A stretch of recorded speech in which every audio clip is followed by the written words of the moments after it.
All right, let's dive into comfort food heaven today. I'm making a creamy, cheesy chicken tartiflette that's perfect for a cozy night in. Now, tartiflette is a classic French dish, usually loaded with potatoes, bacon, and reblochon cheese. But I'm giving it a twist, swapping out bacon for juicy chicken. You can use thighs for extra flavor or breasts if you want it a tad lighter. First things first, preheat your oven to 375 degrees Fahrenheit or 190 degrees Celsius. Now, grab about a pound, so 450 grams, of boneless, skinless chicken thighs or breasts. Season them generously with salt and pepper. Heat a tablespoon of oil in a skillet over medium-high heat, then brown your chicken on both sides about 3 to 4 minutes per side. Don't worry about cooking it all the way through, it'll finish in the oven. Once browned, set it aside. In the same pan, toss in a thinly sliced onion and 2 cloves of minced garlic. Let them sizzle until they're soft and fragrant, about 5 minutes.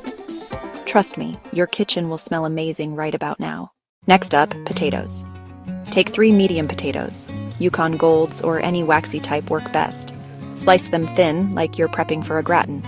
No need to peel unless you prefer them that way. Now for assembly.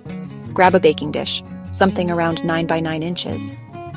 Layer half your potatoes on the bottom, sprinkle with a pinch of salt and pepper, then spread over half your onion and garlic mixture. Slice your browned chicken and lay it on top. Cover with the rest of the onion mix, then finish with the remaining potatoes. Here comes the best part, the cheese. Traditional tartiflette uses reblochon, but if you can't find it, brie or camembert work beautifully. Cut about 200 grams, so a generous half pound, into thick slices. Layer them all over the top. Before it all goes into the oven, pour about half a cup of cream over everything.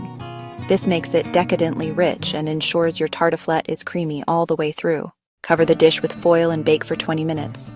After that, remove the foil and bake for another 15 to 20 minutes until the top is bubbling and golden brown. Let it rest for 5 minutes so it sets up a bit. Then dig in. You'll get melty cheese, tender chicken, creamy potatoes. It's pure comfort in a dish. So that's my twist on tartiflette. Hearty, simple, and seriously delicious. If you give it a try, let me know how it turns out. Thanks for watching, and don't forget to subscribe for more cozy recipes.